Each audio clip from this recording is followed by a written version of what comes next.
I don't know, even though you put 22,000 in here, if it's possible to be as loud as Chicago. Well, it's not, Bob, because these new arenas have better acoustics and the sound is lost in here a little bit. When you get in Chicago Stadium, in timeouts, you can't even talk. Your players can't hear you. Last year, I found myself writing notes to the guys trying to communicate with them. So it is very noisy, very loud. The crowd will not win this game, though. I will tell you that it will be emotional early.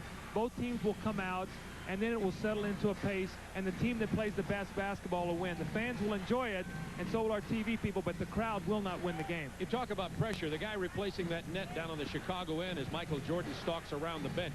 He's under a lot of pressure.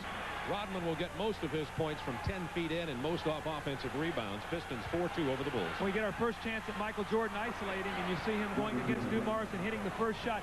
Now, Michael in Chicago came out early, and he got everybody else involved, then he got it cranked up. In the last two ball games, he's had big fourth quarters. Detroit wants to prevent that tonight. Magic of Michael Jordan just before the half. Michael misread the shot clock, the game clock. It said 10.9 seconds. He thought it said 1.9.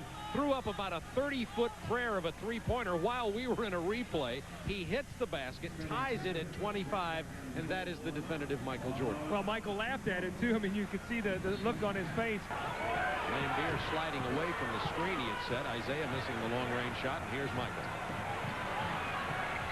The beautiful hook pass to Horace Grant.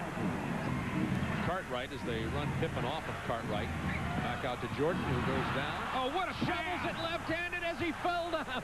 What a great pass. Oh, my God. Michael looked like he banged his knee a little bit. Tremendous pass, left-handed. You say he plays well in the air? Well, he also plays well on the ground. This is Earth Jordan. Earth Jordan, 44-38, Detroit. Quick recovery by Pippen, and then Grant down to Dennis Rodman, who loses it. Here comes Jordan, also has Armstrong, the no-look. B.J. Armstrong will lay in. I think Pippen hurt his hand on that play also. You see him in Chicago, if Michael makes these two free throws, down only 4 points, with Michael only scoring 7 points himself. Michael Jordan's first points in this period actually dug 6. That's only 6 for Michael. He had not scored in this entire quarter. Dumars now coming in the game, 3 guards. Will Phil Jackson counter with 3 guards? It looks like he's going to come in quickly with Hodges to match up. 26.9 remaining in the first half. Pistons by 5. What's amazing is that Michael Jordan has scored 1 point in this whole quarter. And he was on the bench a long time. You said 6 minutes. He did that in game 4. He set out, or he only scored 2 points, I think. Only took 1 shot in the third quarter and had 19 in the fourth. If you're Detroit, what you're doing...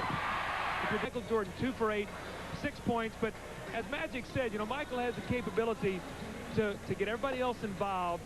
You know, you see Pippen 9, Grant 10, Cartwright 7. And now to come out and look to maybe take more control of this game.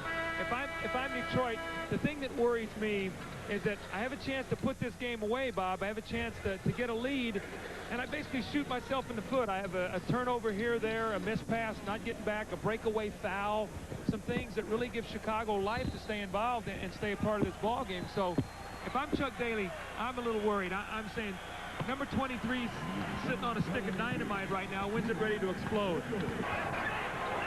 Michael Jordan comes off the weak side out of nowhere, gets the pass from Pippen as everybody's looking for that post-entry pass, and Jordan hits the jumper. Jordan with 1 point in the third quarter, already doubled that output here with only 45 seconds gone in the second half. A lot of inside points, layups or short jumpers, and Chicago's just taking jump shots from long range. So that means Michael has to get himself, because he's really the main focus, how they get layups.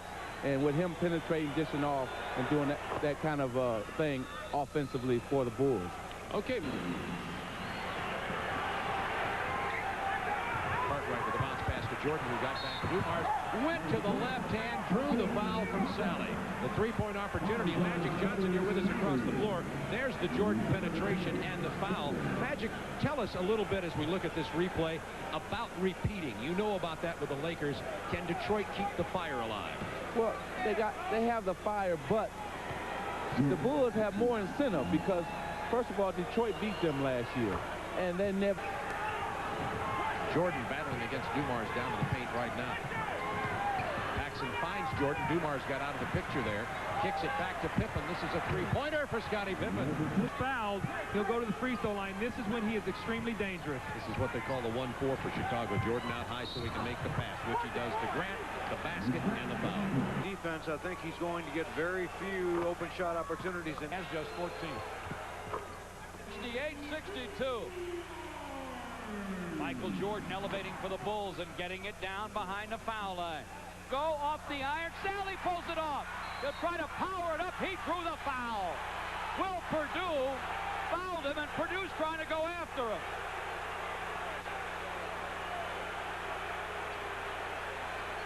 A near fight.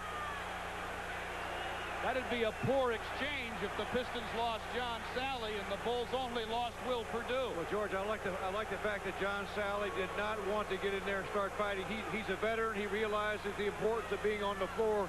Will Perdue is overreacting here. For Jordan, no. Rebound tap controlled by Horace Grant. He and Pippen and Perdue. And Jordan and Hodges on the floor. Michael coast to coast and scoops and scores. 10 seconds on the clock. Michael Jordan against Dumars. Dumars has done a whale of a job on Michael tonight. He earned that one, and Michael Jordan now 7 of 17 from the floor. He does have 22 points. Ben knows so well how to do that. The long arms of Sally. Dishes to Lambeer. Oh, hard man. foul by Pippen. Taking Lambeer down as hard as you'll see. I tell you, I thought Bill Lambeer hurt his back there. He came down in a very, very awkward position. John Sally standing in there to have something to say to Scottie Pippen. You know, there was an article in the Chicago Tribune after 2 games about Scottie Pippen not wanting to go in the paint. And man, oh man, look at this. I thought he hurt his back. Take a look at this right here. I'd say there was some contact there. Our coverage of the regular season and the playoffs on TNT this year. Our Emmy nominee Doug Collins, Rick Barry, and Kevin Lockery, and Ron Thulin, and Skip Carey, and Pete Van Wieren, and Craig Sager, the entire game. Our producers and director Craig Silver and Tom Smith working the game tonight. We hope you've enjoyed our telecast on TNT this year. Marty Aronoff, our statistician, once again proved to be an all-star value for that. And this game is over. The Pistons 97-83. And Mark Aguirre, who came in offensively to put the hammer to the casket for the Detroit Pistons over Chicago, is with Craig Sager.